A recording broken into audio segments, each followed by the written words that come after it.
సద్గురు పులాజీ బాబా ఛానల్లో వీడియో చూస్తున్న ఆత్మీయులందరికీ నా యొక్క నమస్కారములు.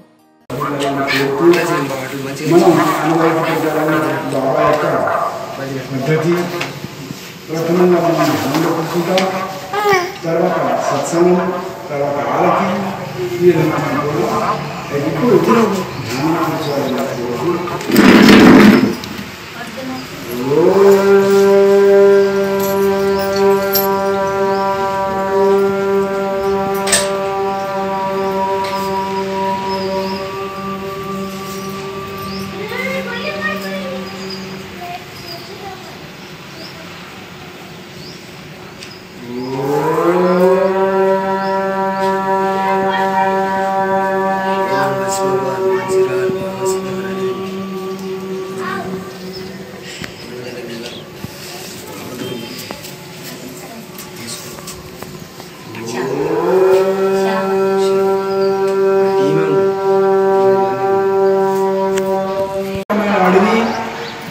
మలమి క్షేత్రము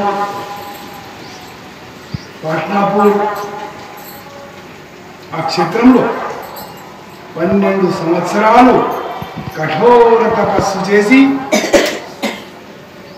ధ్యానము చేసి అదే తపస్సును మనం ప్రాచీన కాలంలో తపస్సు అనేవాళ్ళం. అదే పదము, అదే మాట ధ్యానం. బాబా పులాజీ పరమయోగి మహానుభావుడు ఇతరుల కొరకై ధ్యానార్జన శక్తిని సంపాదించుకున్నాడు. బాల్యం నుండే తల్లిదండ్రులతో వంశ పరంపరగా వచ్చిన ఆ శక్తి అర్థం కాలేదు. ధ్యానం చేశాడా? ధ్యానం గురించి చెప్పాడు అందరికీ. సులభమైన మార్గం, అందరూ ధ్యానం చేయవచ్చు. శాంతిని ఇస్తూ వైభవంగా ఇచ్చే సాధన ఇదే ధ్యానము. బాబా గారు ఇచ్చిన ఈ ధ్యానము ఎంతో గొప్పది. అయితే అందరికీ అర్థం కాదది. ఎవరైతే సత్సంగము, సాంగత్యము, బాబా అటువంటి వాళ్ళు మహాన గురువు దోషని మనకు తెలిసిపోతుంది. అట్లా అంటే ధ్యానం చాలా గొప్పది, ఎంతో విలువైనది.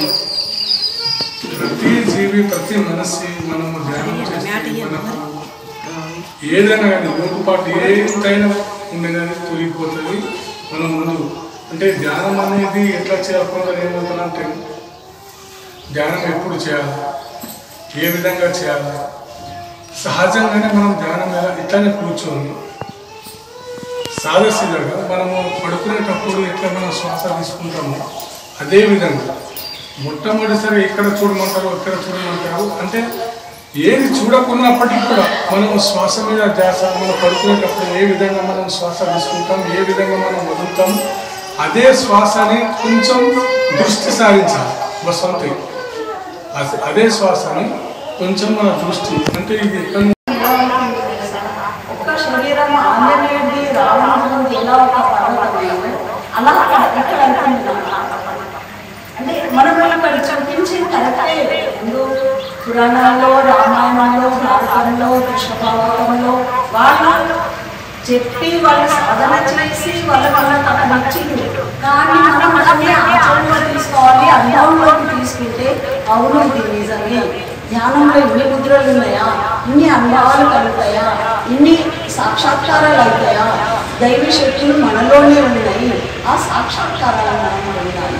ఆంజనేయుడు ఎలా పొందాడు, కృష్ణుడు ఏ విధంగా చెప్పాడు, బాబాగారు ఎలా పొందారు, ప్రతి ఒక్క జానాబాయ్, మీరాబాయ్, ఇందిరాబాయ్, ఈ స్త్రీ యోగిని మాతలు ఏం చేశారు, వాళ్ళ జీవిత సంసారాన్ని ఎలా వాళ్ళు ఈదారు, ఈ భవసాగరాన్ని వాళ్ళ ఎలా ఇది మోక్షాన్ని పొందారు అనేది మనము ఈ సత్సంగంలో మనం తెలుసుకుంటే మన ఈ జీవిత సత్సంగాలు ఉంటూ మనము మంచి ధ్యానం చేస్తూ మనము ఆవలీలగా మనకు ఆ నావికుడు గురువు మనల్ని దాటిస్తాడు. ఇది మాత్రం మన జీవితంలో ప్రతి ఒక్కరికి అనుభవాలు అవుతుంది. కష్టాలు వచ్చినా బాధలు వచ్చినా బాబా ఒక ప్రేమతో పరమ ప్రేమ పిత నువ్వు ఎక్కడ నిలిచినా నేను బిడ్డవు నువ్వు నా కొడుకుని నువ్వు బిడ్డ నీకు నేను పలుకుతాను నీ తండ్రిని అంటున్నాడు బాబా. పరమ ప్రేమ పిత మొన్ననే స్వప్నం బేటీ प्रेम से सबसे प्रेम से दर्शन దేవుడితే సంత ఎక్కడ ఉంటాడో భగవంతుడు అక్కడ ఉంటాడు. భగవంతుడు ఎక్కడ ఉంటారో సంతులు అక్కడ నివాసమై ఉంటారు. కాబట్టి వారికి ఏమి ఇష్టం మరి భోజనమా కాదు, అది మన శరీరానికి కానీ వాళ్ళకి సత్సంగం కావాలి, ఆత్మజ్ఞానం కావాలి, ధ్యానం కావాలి. ఎక్కడైతే ఇవి ఉంటాయో అక్కడ వాళ్ళు నిలయమై ఇక్కడ ఉపస్థితులై ఉన్నారు. ఇప్పటికీ అందరిలో ఉన్న ఆత్మదేవులు విషబద్ధంగా వింటున్నారు. ఈ దేవుడు దేవతల దేవుడు మనలో ఉండి ఉంటున్నారు. అది మనకు కావాలి. ఏ ఇంట్లయితే ఇది నడుస్తుందో సత్సంగము ధ్యానము ఆ ఇల్లు ఒక క్షేత్రమై నిలుస్తుంది. వాళ్ళ ఇంట్లో ఏమి లేకున్నా 3 పువ్వులు 6 ఉన్నాయన్నారా ఏం లేకున్నా వాళ్ళు బర్కతు లక్ష్మి ఈ పూజ చేయాలని బాబా చెప్పారు. ఎందుకంటే ఇప్పుడు మనం పులాజీ బాబా కాకుండా సాయిబాబా గారిని కూడా గురువారం పెట్టుకుంటున్నారు. పారాయణం చేసి పెట్టుకోవాలి, దాంట్లో తప్పు లేదు. ఈ బాబా పెట్టుకుంటున్నాం, మనము ఏదైనా ఒక సంకల్పం చేసుకుంటాం. నా జీవితానికి పిల్లలు ఉంటారు, సంసారం బాగుండాలి, ఉద్యోగం రావాలి, లేకపోతే నా పిల్లలను కూడా ఈ సత్సంగం పెట్టుకొని వాళ్ళ తోచిన విధంగా అన్నదానం చేసుకోవచ్చు. 5 కానీ 10 మందికి కానీ మనకు తోచిన విధంగా మనం చేసుకుంటే మేము మందిర్ నుండి బాబా మందిర్ నుండి కూడా మేము ఒక 9 మందిని ప్రవచనం చేస్తాము. ఈ సత్సంగాలు నడాలి నిత్యము. ఎక్కడైతే సత్యం నడుస్తుందో ఇవి కొన్ని చెడు శక్తులు కూడా దూరం అయితే ఆలోచించండి. లేకపోతే మనం ఈ సత్సంగాలు పెట్టలేదనుకో అబద్ధాలు మొదటికి వస్తాయి. దాన్ని మనం రాణి దూరం చేయాలంటే సత్సంగాలు ఈ భక్తి ఈ గురువులను మనం బాటలో ఆచరిస్తే అప్పుడు మన జన్మ ధన్యమవుతుంది. ఎందుకు అనేది పదే నేను చెప్తున్నా. ఉన్నా కూడా గురువారం చెప్పాను. ఈ ధ్యానం ఎందుకు చేయాలి, సత్సంగాలు పారాయణం ద్వారా కూడా కొన్ని డిస్టర్బెన్స్ అవుతుంది అన్నట్టు. సత్సంగం ఎట్లా అంటే మంచిగా మనకు కొన్ని డిస్టర్బ్ ఎందుకు అవుతుందని నాలోనే అవుతున్నా. మరి పిల్లల నుంచి ఎందుకు ఇది ఎంత ఇది అవుతుంది బాబా, అసలు ధ్యానం అవడం లేదు అంటే వచ్చే చుట్టాలు మనకి ఎలా ఉంటారంటే ఏంటి మీరు బాబా అనుకుంటా ఈ పూజలు ఆ పూజలు అని కొంత డిస్టర్బ్ చేస్తారు అంటారు. అనడం వలన ఏమైతుంది దాంట్లో వాళ్ళ మాటలు మనం కొన్ని పడి ఇది వదిలేసి ఆ దారి వెళ్తుంది. ఆనందం మనకు ఆనందం దొరుకుతుంది. వాళ్ళు ఏమంటారంటే మనం అరే ఇది మీ ధ్యానం అంటే మన పిచ్చోళ్ళు పిసి అవుతున్నారు, ఏదో మీకు ఏం లభిస్తుంది అన్న అది మనం చేస్తే మీకు ఏం లభిస్తుంది, మీరు తిన్నాక ఇలా అయిపోయింది. ధ్యానం మనకి ఎంత ఆనందం దొరుకుతుంది మనకు లోపల ఏమి.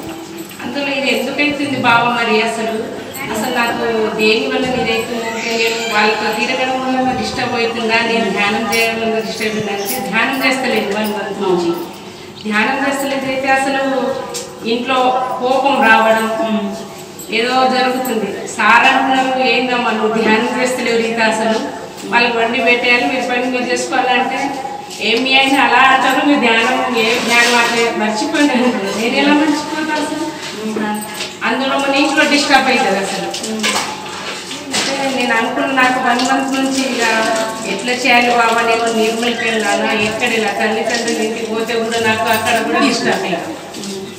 1 week ఉన్నాను కూర్చోడం అంటే దగ్గర. ఇంకా వాళ్ళు తినడం తాగడం అసలు నైట్లో ఒక రోజు పండుకుంటే ఏ ఖరాబ్ జాగ్కి నేనేనా या से निकाल खराब जाग में नहीं रहते तेरे को क्या मिल रहा है, यहाँ से उठ जा निर्मल निकाल అని అంటున్నారు. నిర్మల్ జా అని అంటున్నారు. అంటే అక్కడి నుంచి బయలుదేరినా మళ్ళీ ఇక్కడ మన అక్కడి వరకు వచ్చిన హైదరాబాద్ వెళ్ళాలి సార్లు నాకు కష్టమవుతుంది అని ఆలోచిస్తుంది.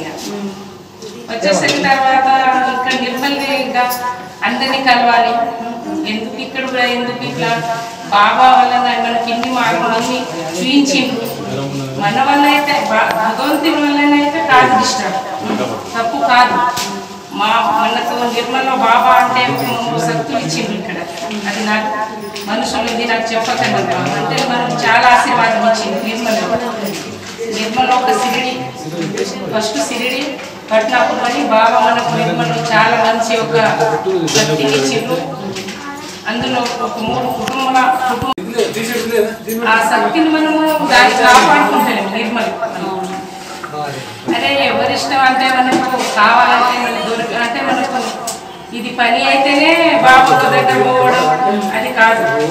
ఇప్పుడు కమలా అక్క చెప్పినట్టు నా సంసారం నిర్మల్ హైదరాబాద్ ఏమో కానీ నాకేమో ఇక్కడ ప్రజలను బాగా అనిపించింది. బాబు కొన్ని విషయాలు చెప్తూ జావని అక్కడ నుంచి స్టార్ట్ అయింది. వాకిడి నుంచి నిర్మలది బాబా మరి ఏంటి భర్త తీసుకోవడం ఆయన బ్యాంక్ ఎట్లా వెళ్తుండ్రో ఏమని బాబా మరి ఎట్లా చేయాలి అది ఏమనుకుంటారు మరి అసలు అంటే ఏం కాదు ముందు ఇక్కడ ఒక 3 days వాళ్ళ ఇంట్లో వీళ్ళుంటే ఎట్లా బాబా అని అనిపిస్తుంది. మన చుట్టూ వల్ల ఎప్పుడు తప్పు కాదు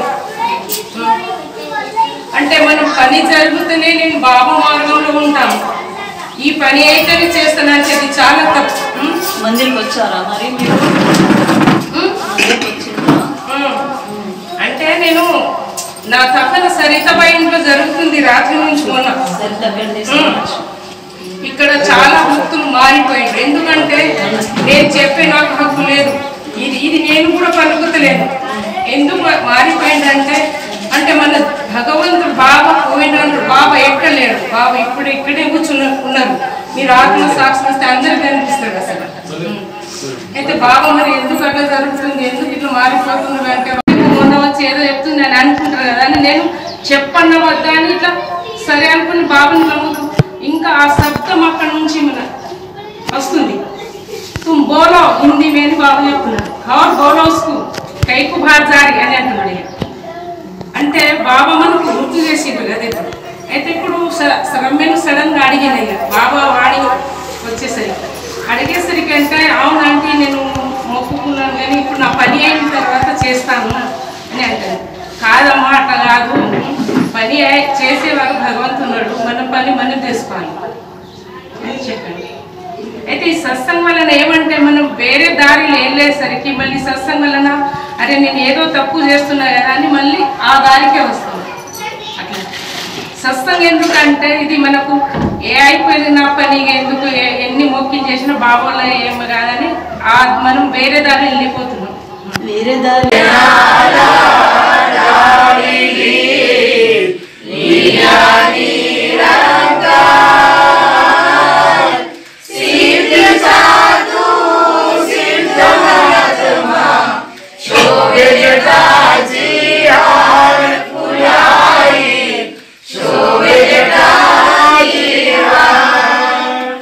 विश्वरिवासी तुम जीवानी विश्वरी